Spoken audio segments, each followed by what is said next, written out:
How very nice to see you as we begin our study of a line by line analysis of the Tragedy of Macbeth by William Shakespeare.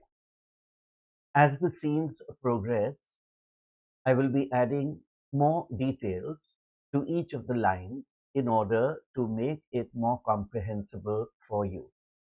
I do hope that you will be able to enjoy this, enjoy the study of literature, also improve your marks for an examination as well.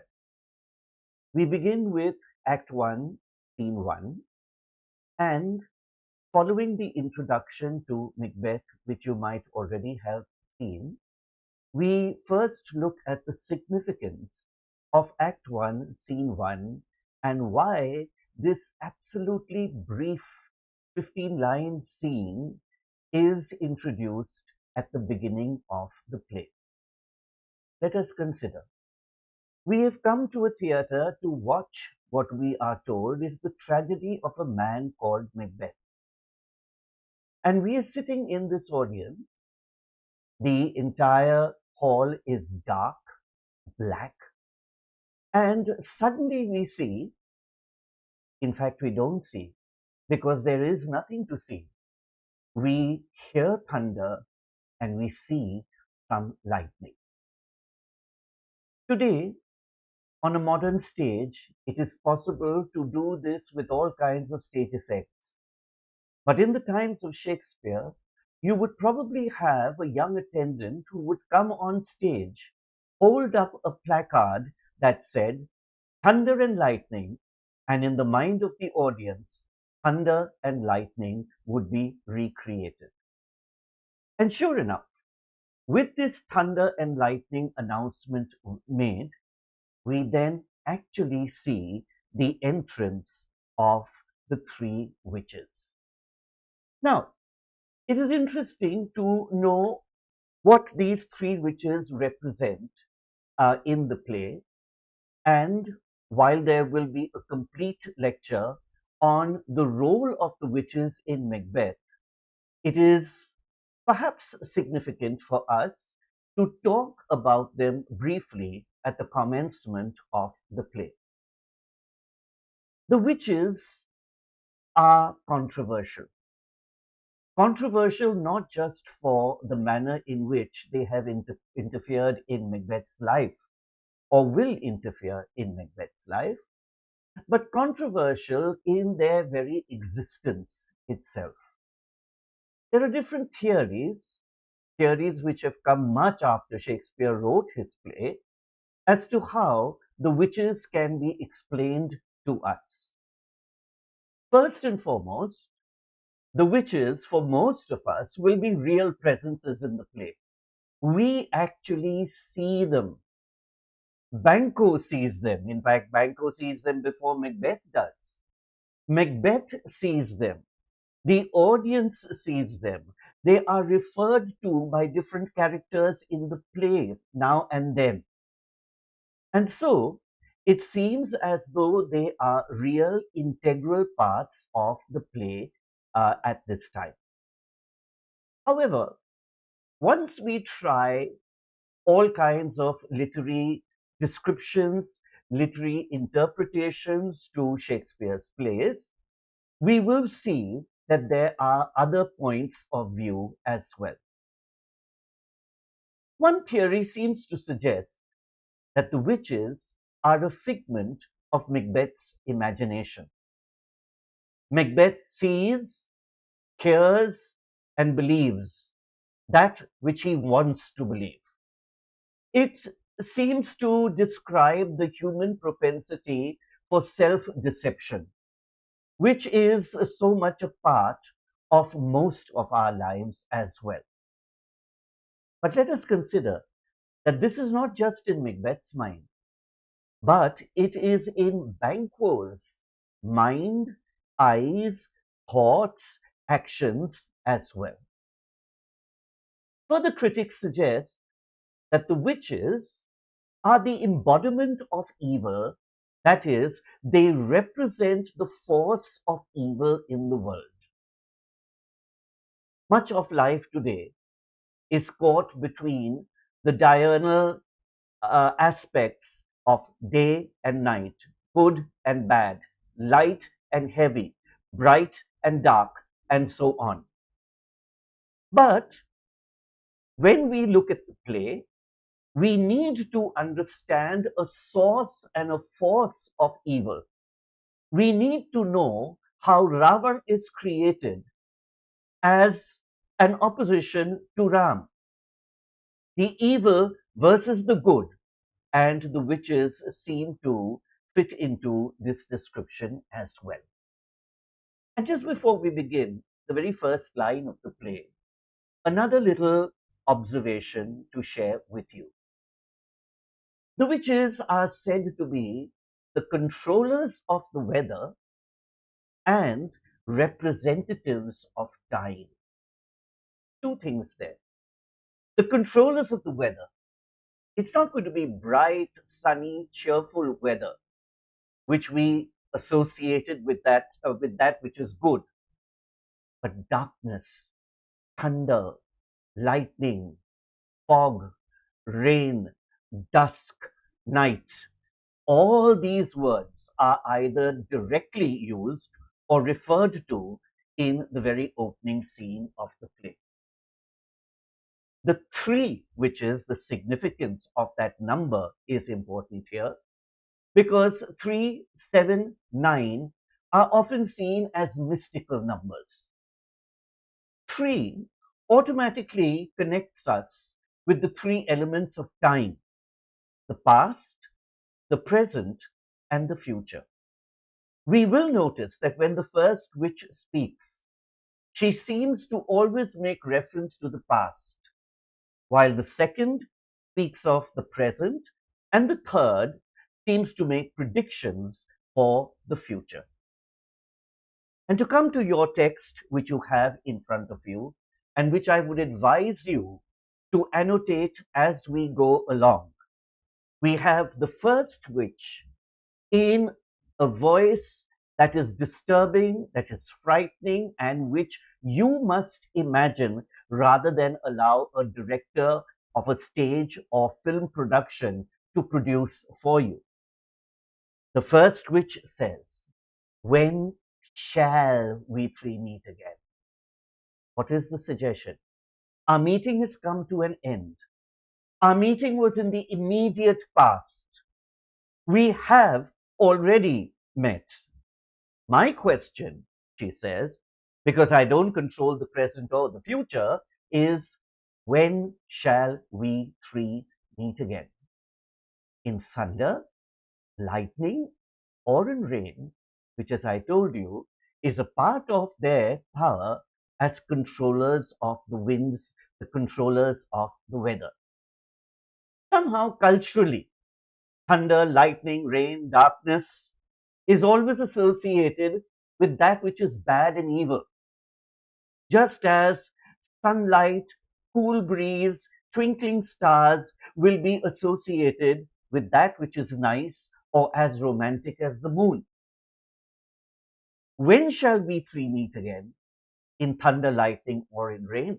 She asks. The second witch, who seems to represent the present, says, when the hurly-burly is done. The word hurly-burly is an old-fashioned word meaning disturbance or confusion. So right from the beginning of the play, we know that there is some confusion that is taking place in Scotland, in this place where the witches are meeting. And if you look at the word again, hurly-burly has an apostrophe and an S attached to it, meaning it is a contraction for hurly-burly is done. Is indeed the verb for the present tense. The second witch, speaking about the present, that at the moment, even as we speak, perhaps not far from this place, there is hurly-burly going on. There is a battle which is in progress, and rather quizzically, we are told the battle is lost and won. it immediately disturbs us because the witches are not speaking clearly. How can something be lost and won at the same time? This introduces us to one of the main features of the witches, which we are going to see being used against Macbeth and the manner in which he interprets all that is said, which is their power of equivocation. Equivocation means the ability to speak with double meaning, to speak with irony, to speak in a manner that can be interpreted in different ways. Well, after all, consider it.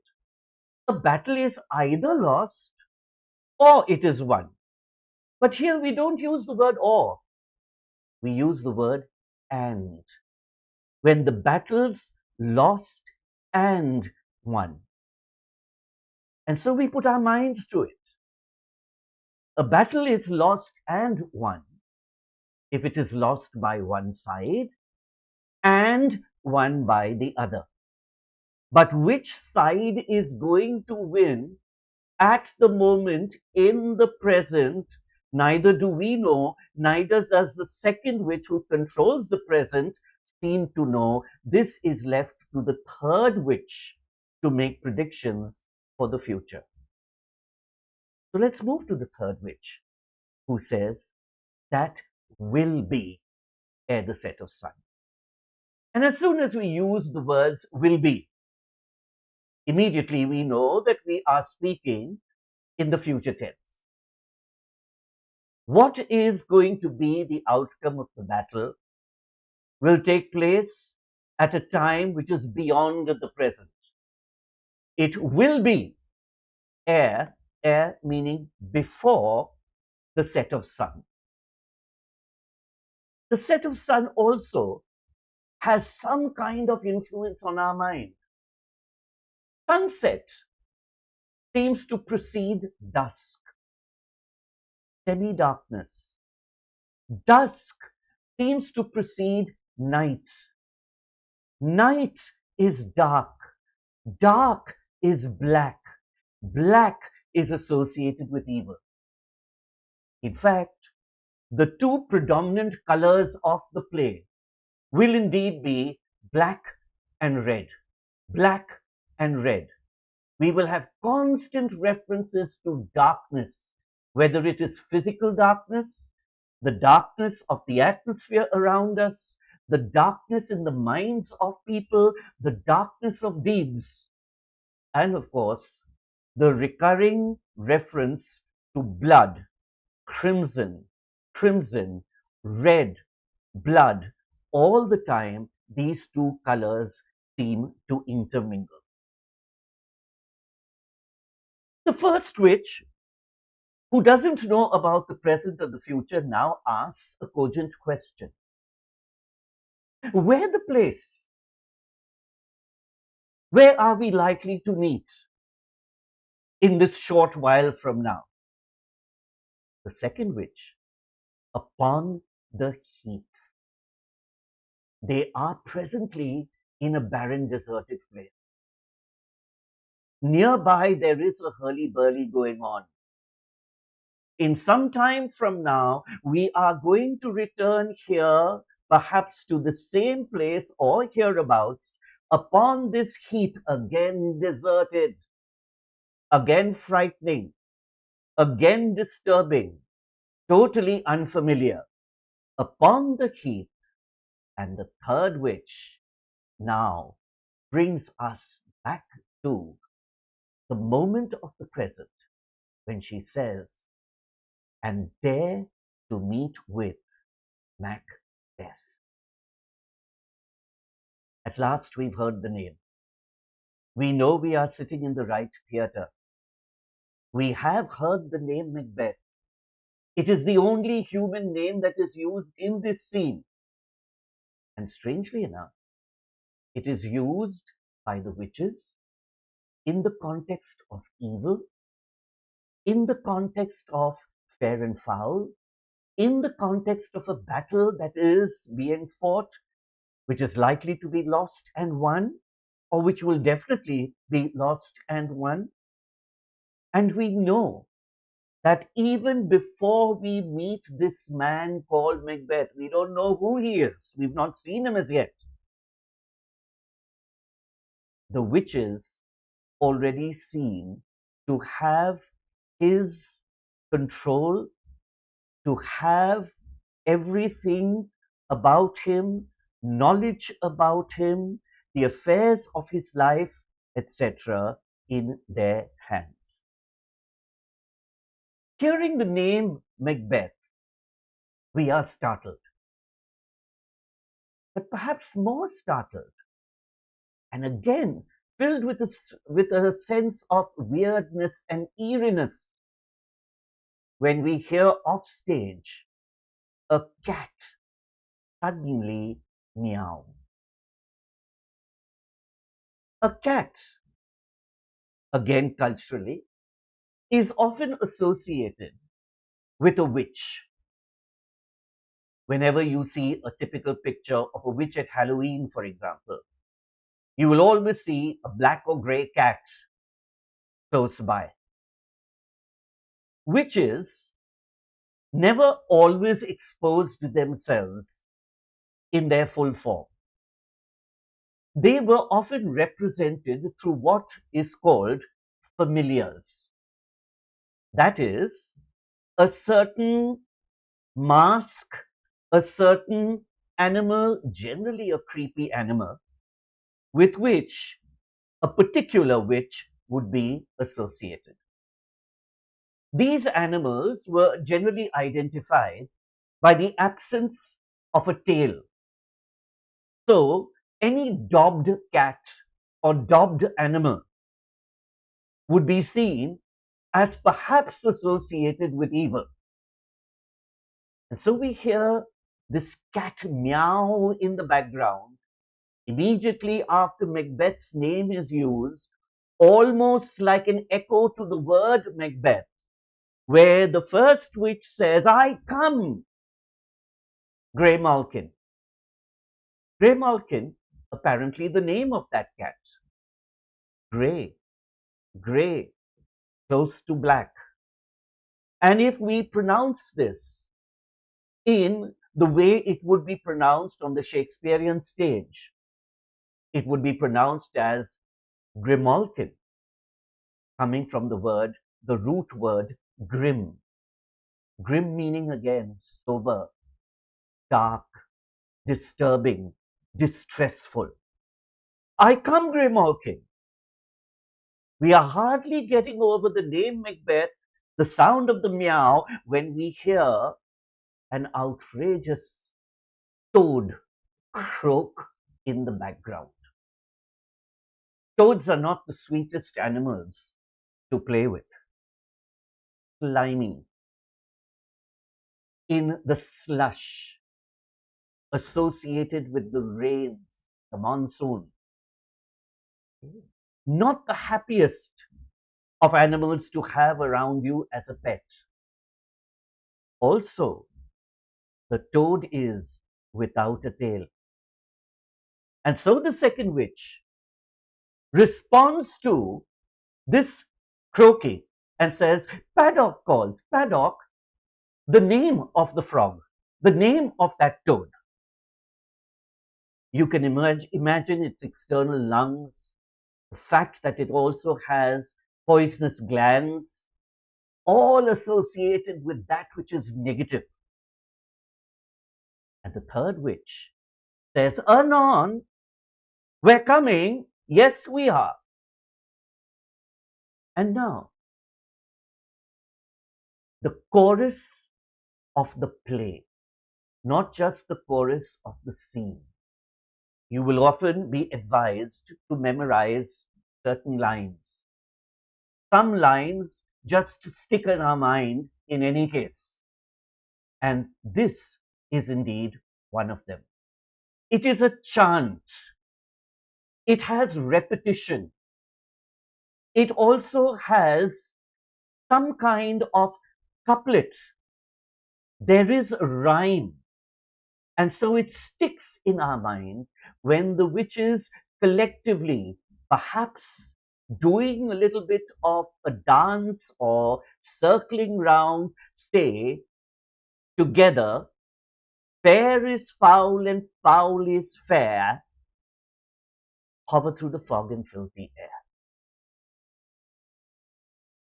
And there is silence. But the line sticks in our mind. Fair is foul, foul is fair. We connect it with something which we heard a short while ago.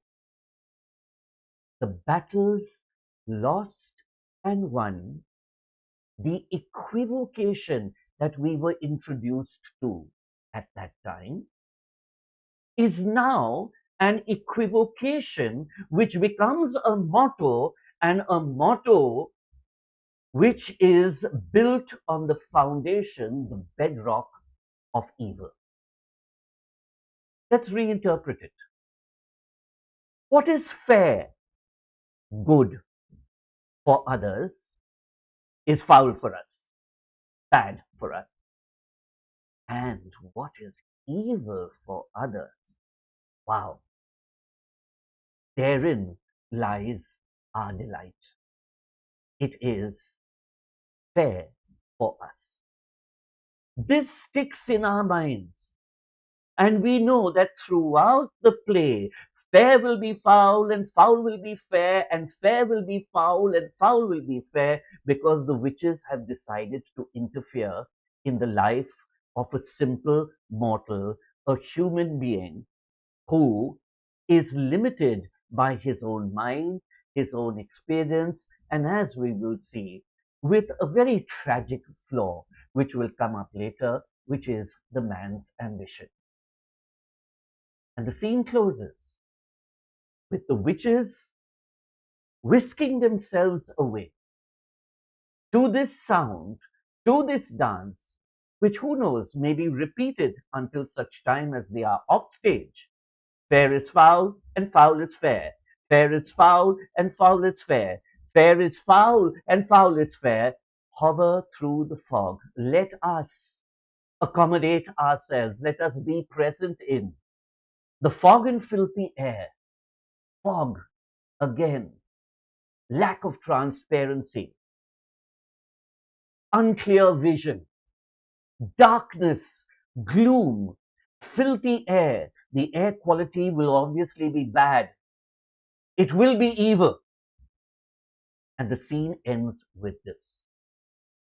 As a quick reminder, let's just go over some of the key elements that we have noticed. First, we talked of the significance of the witches and the manner in which they are interpreted by learners and scholars through the years. Second, the witches seem to have control over the time. The witches have control over the weather. Third, the witches have a policy of equivocation, battle being lost and won. Fourth, the witches interfere in the lives of human beings. We are going to meet Macbeth. Macbeth, at the moment, is not choosing to come and meet us. The witches are associated and identified through familiars, a grey cat, a green frog in this case, and the witch's entire philosophy and attitude towards life becomes a chant and a chorus in the play. Fair is foul and foul is fair. And that's what we need to remember even before we see the first human being in the play.